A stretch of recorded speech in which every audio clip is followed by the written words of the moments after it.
नमस्कार, मैं हूं संजीत और मेरे YouTube channel break the silence में आप सभी का स्वागत है। दोस्तों, बिहार के शिक्षकों के लिए खुशी की खबर है। बहुत बड़ी अपडेट लेकर आया हूं। दोस्तों, आपको याद होगा कि जब के पाठक शिक्षा विभाग के अपर मुख्य सचिव थे तो उन्होंने शिक्षकों की एक जिम्मेदारी दी थी।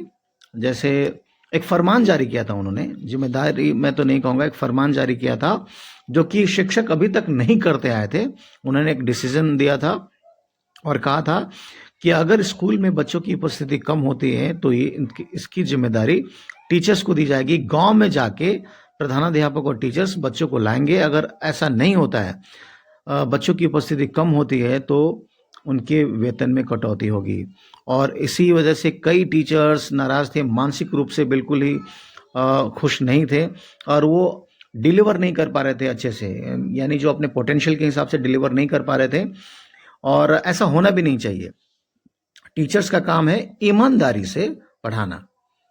हाँ, मैं ये भी शब्द यूज कर रहा हूँ कि, और ऐसा इसलिए भी कर रहे थे, मैं जानता हूँ इस बात को, कि कई ऐसे टीचर्स थे जो हो सकता है कि वो ठीक से नहीं पढ़ा रहे हो या फिर इंटेंशनली ऐसा कर रहे हो।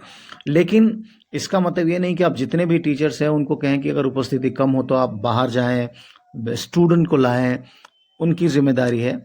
सबसे बड़ी बात कि अगर आप टीचर्स को अच्छे से पढ़ाने के लिए छोड़ देंगे और उनको मानसिक रूप से बिल्कुल हैप्पी रहने देंगे, तो बच्चा को अच्छे से पढ़ाएंगे तो ऑटोमेटिकली बच्चे आएंगे ही आएंगे। तो ऐसा फरमान जारी कर दिया था, आप सभी को पता है दोस्तों। लेकिन अभी जो वर्तमान एसीएस है बिहार शिक्षा विभाग के, उन्होंने स्पष्ट रूप में कह दिया है कि जो शिक्षा सेवक है, यानी जो तालीमी मरकज है, टोला सेवक है, उनको जिम्मेदारी दी गई है कि अगर स्कूल के समय में बच्चे बाहर भी मिलते हैं, अगर बाहर भी देखे गए, तो उनकी नौकरी जा सकती है और चली जाएगी। ऐसा स्पष्ट कर दिया। और मैं एक न्यूज़पेपर की रिपोर्ट को कोट कर रहा हूं दोस्तों, आप हेडलाइन देख सकते हैं स्क्रीन पर। बच्चों के आउट ऑफ स्कूल पाए जाने पर शिक्षा सेवकों की जाएगी नौकरी। यानी इन्होंने स्पष्ट कर दिया है और ऐसा होना ही चाहिए।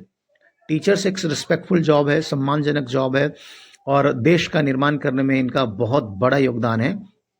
तो इनके ऊपर जिम्मेदारी होनी चाहिए बच्चों को अच्छी शिक्षा दें। बाकी जो एडमिनिस्ट्रेटिव मैनेजमेंट या बच्चों का, वो काम किसी और को देना चाहिए। और डॉक्टर एसीएस ने बखूबी इनको समझा है और दिया भी है काम शिक्षा सेवकों को। तो इसमें क्या अंदर कुछ लिखा हुआ है दोस्तों, मैं आपको पढ़ के सुनाऊंगा। आपसे रिक्वेस्ट है कि आप वीडियो को पूरा अंत तक जरूर देखिएगा, ताकि इसमें क्या कुछ लिखा हुआ है, किसके लिए क्या है, उनको और क्या काम करना है, शिक्षा सेवकों को, सब कुछ इसमें लिखा हुआ है। दोस्तों, आपसे रिक्वेस्ट है, अगर आप मेरे चैनल पर नए हैं तो आप लाइक करिए, शेयर करिए, सब्सक्राइब करिए, ताकि मैं शिक्षा से जुड़ी खबरें आपके समक्ष लाता रहूं। पढ़ के सुनाता हूं दोस्तों। हेडलाइन आप देख सकते हैं, बच्चों के आउट ऑफ स्कूल पाए जाने पर शिक्षा सेवकों की जाएगी नौकरी। आगे लिखा हुआ है कि राज्य में बच्चों के आउट ऑफ स्कूल पाए जाने पर उस क्षेत्र के शिक्षा सेवकों की नौकरी जाएगी। उनके स्थान पर उसी समुदाय के योग्य व्यक्ति नियमानुसार नियुक्त किए जाएंगे। तो ये इन्होंने स्पष्ट कर दिया है इस न्यूज़पेपर की रिपोर्ट की माने तो, कि अगर बच्चों को स्कूल के समय में, जो नहीं लिखा हुआ है, स्कूल के समय ऑफ कोर्स अंडरस्टूड है कि अगर वो बाहर पाए जाते हैं बच्चे, तो इनकी नौकरी चली जाएगी और इनके बदले में उसी समुदाय के जो योग्य व्यक्ति होंगे नियम अनुसार नियुक्त किए जाएंगे। आगे लिखा हुआ है कि यह निर्देश शिक्षा विभाग के अपर मुख्य सचिव डॉक्टर एस सिद्धार्थ द्वारा जिला शिक्षा पदाधिकारी को दिए गए हैं।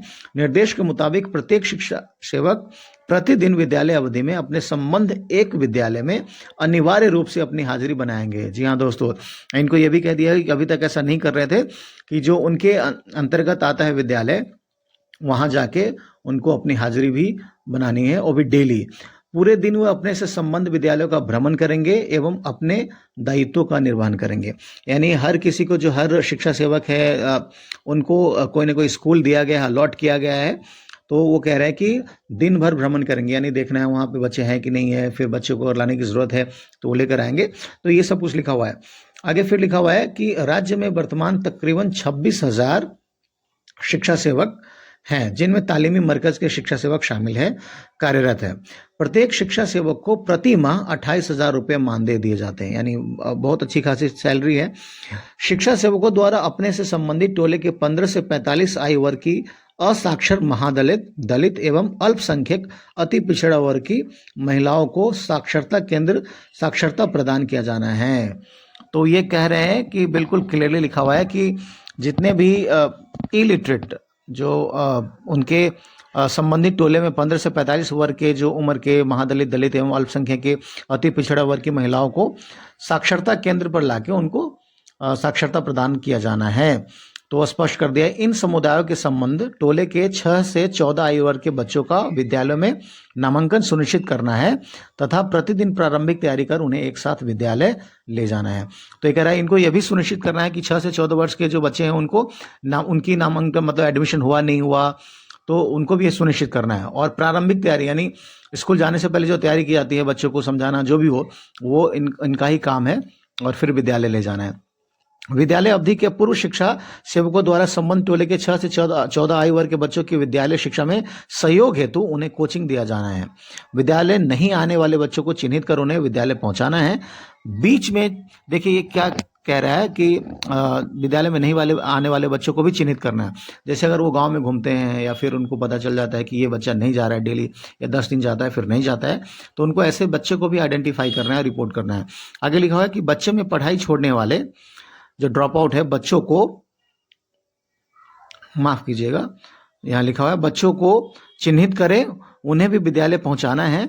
शिक्षा सेवकों पर यह जिम्मेदारी भी है कि उनसे संबंध सभी विद्यालयों में बच्चों की उपस्थिति 75% से कम नहीं हो। तो अब ये इनकी जिम्मेदारी दी गई है कि वो सुनिश्चित करें कि बच्चों की जो उपस्थिति है स्कूल में 75% से कम ना हो। उसके बाद लिखा हुआ है कि संबंध विद्यालय में किसी भी शिक्षक की अनुपस्थिति अथवा अवकाश या किसी अन्य वजह से शिक्षकों की कमी होने पर शिक्षा सेवक को पहली एवं दूसरी कक्षा में पठन पाठन कार्य करना है। तो आप देख सकते हैं लिखा गया किसी कारणवश अगर शिक्षक भी उपस्थित नहीं है उनके जो उनके एरिया में या उनके जो अलॉटेड स्कूल है उसमें, तो उनको भी कह रहे हैं कि पहली एवं दूसरी कक्षा में पठन पाठन कार्य भी करना है। आगे लिखा हुआ है संबंध विद्यालय में मध्याह्न भोजन योजना, मुख्यमंत्री शैक्षणिक परिभ्रमण योजना, खेल कूद, पर्यावरण संबंधी गतिविधि, गैर शैक्षणिक गतिविधि एवं बच्चों की चिकित्सा जांच में आवश्यक सहयोग करने की जिम्मेदारी भी शिक्षा सेवकों की है। इसके साथ ही शिक्षा विभाग द्वारा समय समय पर दिए जाने वाले कार्य एवं दायित्व का निर्वहन भी उन्हें करना है। तो आप देख सकते हैं दोस्तों, जैसा कि ऐसा होना चाहिए कि जो पढ़ाने का काम है वो शिक्षक को छोड़ देना चाहिए। और इनका नाम है, इनका जो पद भी है शिक्षा सहयोग, कि आपको एजुकेशन देने के जो टीचर्स हैं पढ़ाने के लिए, इसके अलावा जो टीचर्स को आप सहयोग कर सकते हैं और बच्चों को सहयोग कर सकते हैं, जैसे मुख्यमंत्री शैक्षणिक परिभ्रमण योजना है और उसके बाद मध्याह्न भोजन है, खेल कूद, पर्यावरण संबंधी गतिविधि, उससे रिलेटेड जो भी चीजें बाहरी आवश्यक जो चीजें हैं, तो इनको जिम्मेदारी दी गई है। और एक बहुत ही बढ़िया डिसीजन, उम्दा डिसीजन मेरे समझ से। दोस्तों अभी के लिए इतना ही। बहुत बड़ी खबर, राहत की खबर है जो के पाठक जी ने आदेश दिया था, उनके आदेश को पलट दिया है डॉक्टर एस सिद्धार्थ ने, जो वर्तमान ACS है। तो एक बहुत अच्छी खबर है और ऐसा ही होना चाहिए। टीचर्स को पढ़ाने के लिए छोड़ना चाहिए ताकि वो अच्छी से अच्छी जो नॉलेज है वो डिलीवर कर सकें बच्चों के लिए। दोस्तों अभी के लिए यही। अगर आप मेरे चैनल पे नए हैं तो रिक्वेस्ट कर रहा हूँ आप लाइक करिए, शेयर करिए, सब्सक्राइब करिए, ताकि मैं शिक्षा से जुड़ी खबरें आपके समक्ष लाता रहूं। जय हिंद, जय बिहार।